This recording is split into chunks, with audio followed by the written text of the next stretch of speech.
In an earlier video, we had a look at these wonderful sheep, and we did some work with them using the history tool to do a quick edit on them. Just by turning this layer on and off, you can see what we've actually done with that particular edit there. What I want to do with this video is show you how I would do basically the same sort of thing, but using adjustment layers and layer modes instead of just using the history tool. This is a much more detailed way of doing things, and it gives you a lot more control, and you can go back and make changes to it at a later date. As you can see, if I turn that on, I can't actually go and make any changes to anything that I've done on that, but it is a really good way of doing a quick edit. So I'm just going to turn that off. I'm going to create a new layer which is completely unedited, and I'm just going to put that up the top there, and that's actually what we're going to be using or changing using our adjustment masks. Adjustment layers, sorry, not masks. Now, with the adjustment layers, there's a number of different adjustments in here that we can do. We can also access our adjustments from down this little one down here, and you'll see that we still have all those adjustments as well. A lot of people ask, why use an adjustment layer? A lot of people go up here to image adjustments and use these things here. Now, as you can see, these are very similar to a lot of what we've got in our adjustment layers.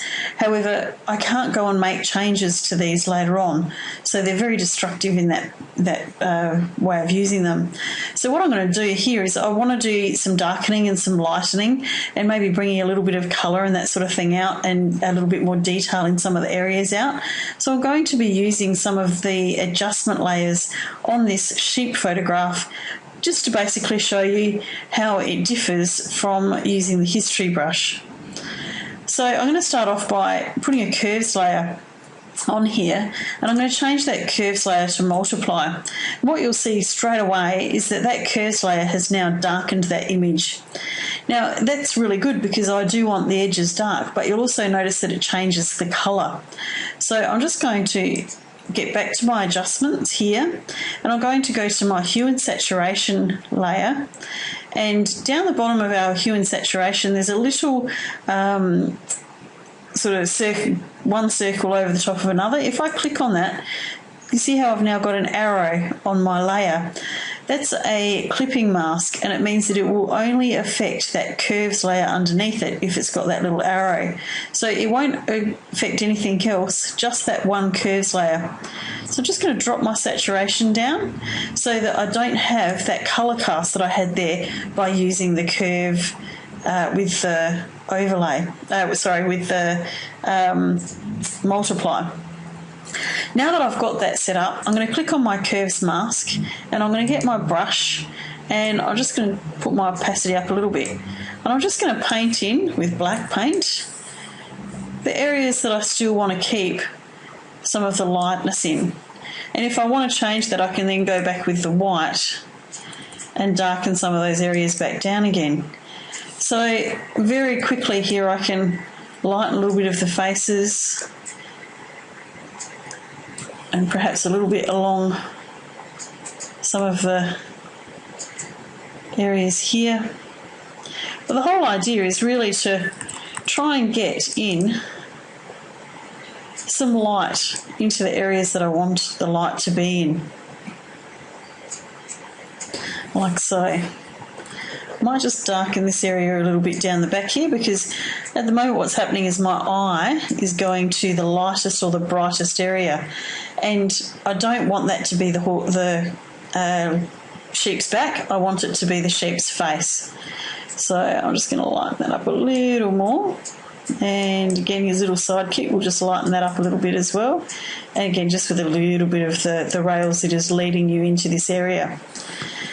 Now if I turn those two off, you can see we've already improved this image considerably, but there's still a few other things that we can do with it.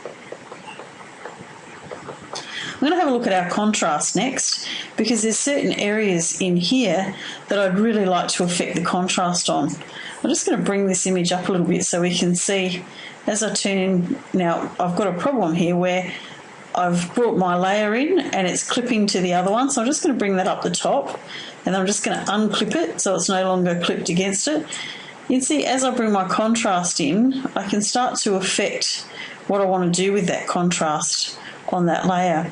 See how in the face of the sheep I'm now getting some quite nice tones into here, and that's really what I'm after with this particular contrast layer and brightness layer. It certainly does make a considerable difference to the original image if I just turn it off. Let's bring the contrast up a little more even. You'll notice that I'm switching from one to the other because I don't necessarily want this on everything. I just really want it in the face of this sheep. So I'm going to select, make sure that my mask is selected, and I'm going to change that mask from being white to black by using Control I on a PC, or I'm not sure what it is on a Mac, I've forgotten. And then using my white brush, I'm going to bring that contrast into the face of this sheep. So by making the sheep's face and mouth that little bit more contrasty, it's going to help bring the eye to that particular point of the image. Now you notice it also does tend to darken it a little bit, so we're going to have to go into here, and on our brightness we can just brighten that up just a little as well. But we're now starting to take it from being this to this. There's a number of other bits and pieces in here that we can do as well. One of my favourite tricks is to put a black and white layer in. Now, a black and white layer is great. In terms of black and white, we can play around in here and adjust what it is that we want to see it. But what I'm going to do here is make it a little trick where I'm going to make the area that I want the eye to go to a little more colourful than the rest. So I've got my black and white layer here, but I'm going to drop the opacity back like so. So it's actually only on about, let's make it about 37%. Now what that's done is it's actually reduced the overall colour, but I'm going to bring the colour back in the faces of the sheep. So I'm going to get my brush, and again I've got a white mask, so I need to make sure that I've got black on my brush. And I'm just going to very, very gently bring back some of the colour into the areas of the sheep that I want the colour to be in. So I'm not bringing it back to everything, I'm just bringing it back in those areas there that I really want a little bit of extra colour in there. Now, I actually think it's probably a little bit too much difference between the black and white and the everything else. If I turn that on and off, you can see it's kind of gone a bit too dark in the background. So I'm just going to drop that down, let's say about 19%. What that's doing now is it's desaturating just a little bit in the background, but it's keeping the colour nicely in the faces of the sheep. The other trick that I like to do is use the lasso tool and the adjustment masks to do like a vignette style of thing here. So what I'm going to do is I'm just going to reasonably randomly loop the faces of the sheep here. And I can do this in 2 stages. I'm just going to give us another curves layer, and you'll notice that because I've looped around it, I've got a mask in there already. But if I use this mask as it is at the moment and I try to drop my curve down to darken it, you'll notice the inside of that is actually darkening, although I will go back and do some lightening in a minute. What I want to do here is just hit the Control and I key, and that will invert the mask. So what I've got happening now is I've got the darkening going along the edges more. If I just turn that off, you can see I've just darkened or vignetted down those edges a little bit more. What I do want to do here though is I'm just going to grab my brush with my black and just make sure that this face here is not getting any darker. Now I can do the same sort of thing again using my lasso tool, and this time I'm just going to work on this little face and this little face just to bring them a little bit lighter. And you'll notice that I have a feather of 250 because my images are quite high quality. So I'm just going to now click on the curves adjustment layer, and you can see here's my little mask again. And as I lift that, you'll notice that is now becoming a little bit lighter. Now, I'm pretty happy with the way that that's worked out. I don't think I'm going to worry too much more about this image. I could possibly look at doing a little bit of sharpening in here as well to help bring the eye into it. But seeing that this is more of a stock image, I think that's about as much as I need to do with it.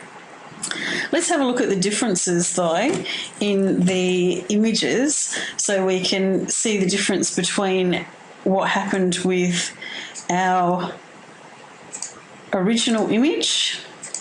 So there's our original image compared to our Photoshop layered image.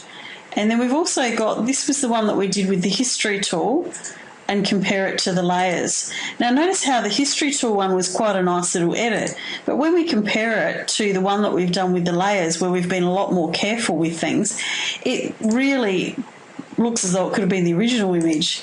It really has changed quite considerably in that edit process. The best thing about using all these different layers within the layers palette itself is if there's something that we're not quite happy with, we can go back and make changes to it. And that's why these adjustment layers are so important. The other thing, of course, is that they're very non-destructive. So if there's something in that we don't like, we can throw it out and it's not going to affect our original image, because the original image is just sitting down the bottom here for us. So it's affecting that image, but it's not making any damaging changes to that particular file. So there you go. That's an introduction to adjustment layers.